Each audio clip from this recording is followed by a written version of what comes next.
My hands trembled as I examined the photograph. It felt like a relic from another life, a life that seemed so distant now. The edges were frayed and the surface was marred with creases, but the faces in the image were unmistakable.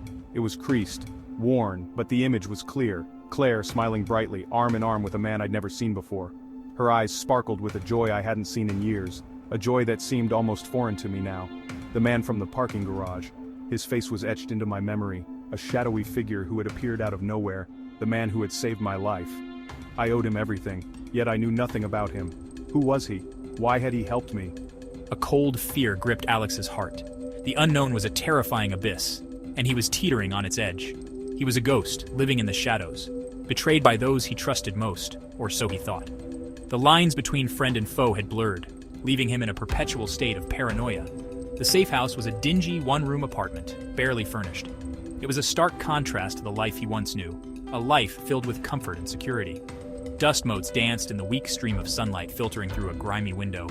It was a small reminder that the world outside still existed, even if it felt unreachable. The air hung heavy with the smell of stale cigarettes and fear.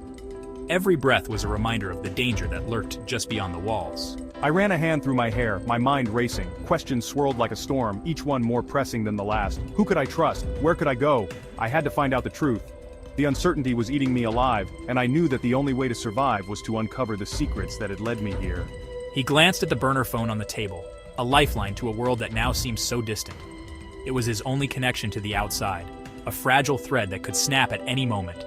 Should he call Claire? Could he risk it? The thought of hearing her voice was both comforting and terrifying. What if she was in danger too? His gut screamed at him to run, to disappear. The instinct to flee was overwhelming, a primal urge to escape the shadows that threatened to consume him. But a flicker of hope, a desperate yearning for answers, kept him rooted to the spot. He couldn't leave, not yet. There was too much at stake, too many questions that needed answers. The truth was out there, and he was determined to find it, no matter the cost. The warehouse was a cavernous space, its vastness echoing with the whispers of forgotten secrets.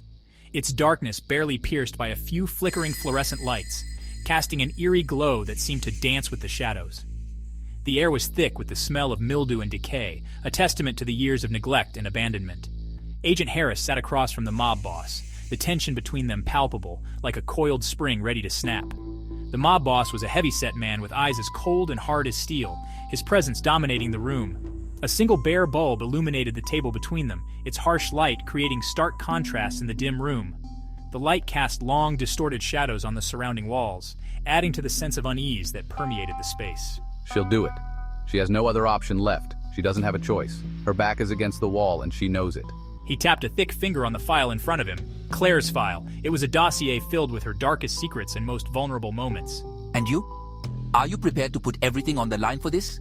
You're willing to risk everything for this, for her? The mob boss chuckled, a low, menacing sound that sent chills down Harris's spine. It was a chilling sound that echoed through the emptiness, amplifying the sense of dread that hung in the air. Alex Walker is a dead man walking. His fate is sealed, and there's no turning back. And I'll be damned if I let some two-bit lawyer stand in my way. This is bigger than any of us. His hand tightened around the glass of whiskey in front of him, the ice clinking ominously. The weight of the decision ahead was heavy, and the stakes had never been higher. Time seemed to slow down, each tick of the clock echoing like a countdown to an inevitable confrontation. Harris knew that the path he was on was fraught with danger, but his resolve was unshakable. He had made a pact in the shadows, and there was no turning back now. The warehouse, with its eerie shadows and flickering lights, stood as a silent witness to the pact that had been made. A pact that would change everything. Claire's breath caught in her throat. Her hand flew to her mouth, stifling a gasp. She had never felt such a profound sense of betrayal. The room seemed to close in around her, the walls pressing in as if to suffocate her with the weight of the revelation. It couldn't be true. Her mind raced, trying to make sense of the scene before her. She had trusted Harris implicitly, never doubting his loyalty for a second. And yet here he was, conspiring with the very people they had sworn to bring down. But there they were, in the flesh, two figures locked in conversation in the dimly lit back room of a deserted jazz club. The shadows seemed to dance around them, creating an almost surreal atmosphere, as if the scene was plucked straight from a nightmare. Harris and the mob boss, the sight of them together was like a punch to the gut. Harris, the man she had once considered her closest ally, now looked like a stranger. His face was hard, his eyes cold and calculating as he spoke to the mob boss. The plush red velvet and the gleaming mahogany bar seemed to mock her, a stark contrast to the chilling scene unfolding before her eyes. The opulence of the surroundings only served to highlight the gravity of the betrayal. It was as if the very fabric of her reality was unraveling. They were talking about Alex, planning something terrible. The words they exchanged were hushed, but the intent was clear. Alex was in danger, and Harris was at the center of it all. The realization hit her like a tidal wave, leaving her reeling. The murmur of their voices, a low hum punctuated by the clinking of glasses, sent shivers down her spine. Each word seemed to echo in her mind, amplifying her fear and confusion.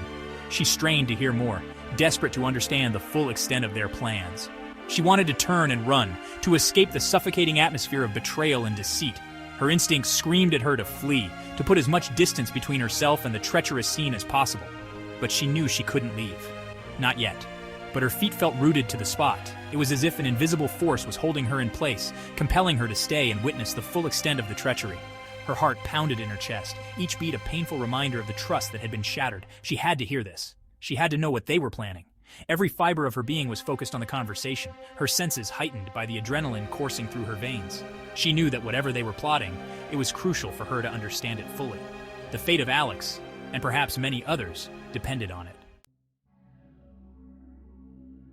You want me to betray him? Her voice was barely a whisper. The words tasted like poison on her tongue. Harris turned to her, his face half shrouded in shadow. You misunderstand, Claire. This isn't betrayal, it's survival. The mob boss leaned forward, his gaze intense, predatory.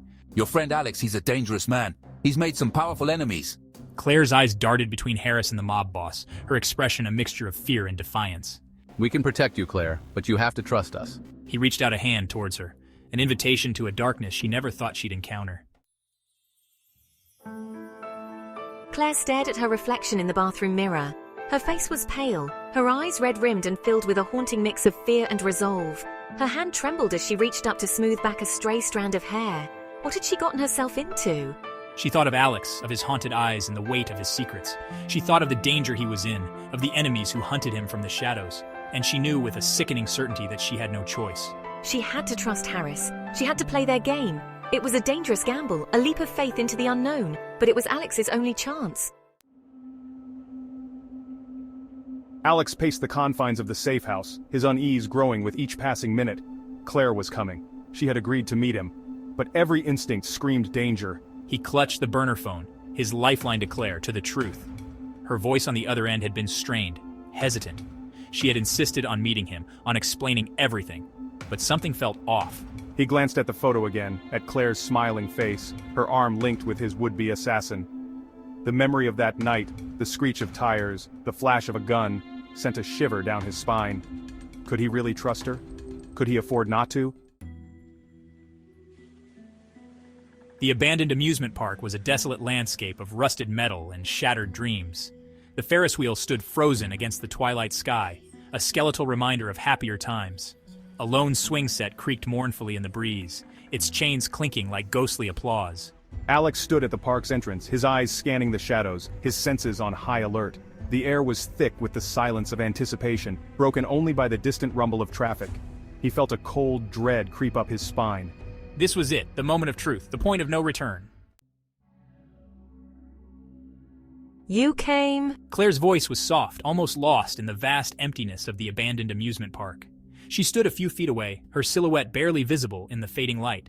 Alex didn't speak, didn't move. He watched her, his eyes searching hers for any flicker of deceit. I had to see you. I had to explain. Explain what, Claire? Explain why I found a photo of you with the man who tried to kill me? He said he was trying to protect me. He said you were involved in something dangerous, that they were going to kill you. Alex laughed, a humorless hollow sound that echoed through the deserted amusement park. And you believed him? I didn't know who to believe, but I couldn't let them hurt you, Alex. I couldn't. So you led me here? You led me into a trap. A figure emerged from the shadows behind Claire. Agent Harris. He stood calmly, a smug smile playing on his lips, his hand resting casually on the gun at his hip. You should have stayed hidden, Alex. Your little game of hide-and-seek is over. The low hum that had been building in the background, a subtle undercurrent of tension, now swelled into a dramatic crescendo, only to be abruptly cut off, leaving a deafening silence. For a moment, there was only the sound of their breathing, heavy and ragged in the stillness. The flickering lights of the distant city cast long, dancing shadows across the abandoned amusement park. Claire's heart pounded in her chest, each beat echoing the frantic rhythm of the flickering lights overhead. She stood between them, Alex and Harris, two forces on a collision course.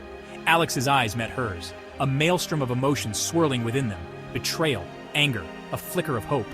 Get out of the way, Claire. She couldn't move, couldn't breathe, couldn't think. A loud thump, then darkness.